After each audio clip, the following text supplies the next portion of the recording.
মাত্র ৩ ঘন্টার নোটিসে এত বড় একটা দাওয়াত আমি কিভাবে ম্যানেজ করলাম, সত্যি এটা নিয়ে আমি খুবই টেনশনে ছিলাম। চলো তোমাদের সাথে শুরু থেকে এই সাডেন দাওয়াতটার প্রিপারেশন প্লাস শেষ পর্যন্ত কি হলো সবকিছু শেয়ার করি। আমার শাশুড়িরা বেশি দিন দেশে নেই, তাই হঠাৎ করে গতকালকে রাত্রে প্ল্যান হয় যে ওনাদের সবার আজকে আমাদের বাসায় দাওয়াত। আর আমি কতদিন যাবৎ বাসায় নেই, আমার রুমটা আমার বাড়িটা একদম অগুছালো। আর আমার আম্মু একে একে এত মানুষের আয়োজন প্লাস বাড়িঘর গোছানো কিছুই করতে পারবে না, তাই আমি সকাল সকাল ঘুম থেকে উঠে বাসায় চলে গিয়েছিলাম আম্মুকে হেল্প করার জন্য।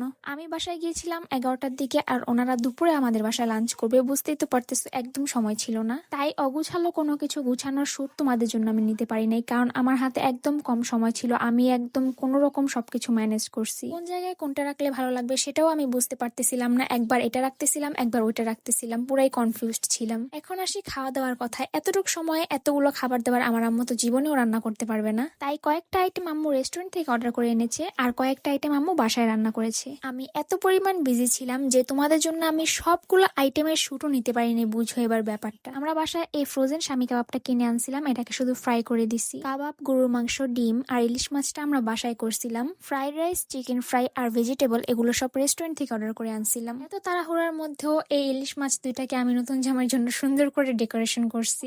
আসার আগে আমরা ফল টল কেটে রেডি করে রাখছিলাম আসলে দেওয়ার জন্য, কিন্তু ওনাদের আসতে আসতে 3:30টার মতো বেজে গিয়েছিল, তাই ওনারা এসেই ডাইরেক্ট দুপুরে লাঞ্চটা করেছে। এদিকে মেহমানদের ওয়েলকাম জানানোর জন্য চুটকি আগে আগে চেয়ারে বসে আছে। ফাইনালি সব গুছানো শেষ, কাজ শেষ, খাবার রান্না করা শেষ, এরপরে ওনারা আসছে। এটার জন্যই মেনলি ভয় পাইছিলাম যে সবকিছু শেষ হওয়ার আগে নাকি ওনারা চলে আসে। এত ব্যস্ত ছিলাম যে আমি ডিমটাকে ঢাইকা কোথায় রাখছি, ওনাদের খাওয়া অর্ধেক শেষ হয়েছে, পরে আমি ওনাদের ডিম বের করে দিছি খাওয়ার জন্য। এদিকে মামা যেহেতু নতুন জামাই, আর আমাদের বাসার নিয়েও নতুন জামাই প্রথমবার আসলে নতুন জামাইকে হাত ধোয়াইতে হয়, আম্মু যাতে মামার হাত ধোয়াইতে পারে সেই জন্য আমি সবকিছু ডেকোরেশন করে দিতেছিলাম আম্মুকে। এদিকে আম্মু সব কাজ শেষ করে এখন বিআইদেরকে সার্ভ করে খাওয়াইতে আসছে আর মামার হাত ধোয়াইতে আসছে। যদিও তোমাদের জন্য আমি সব ক্লিপ নিতে পারি নাই, কিন্তু ডিটেলসে সবই বলার চেষ্টা করতেছি, হোপ তোমরা বুঝতে পারতেছো।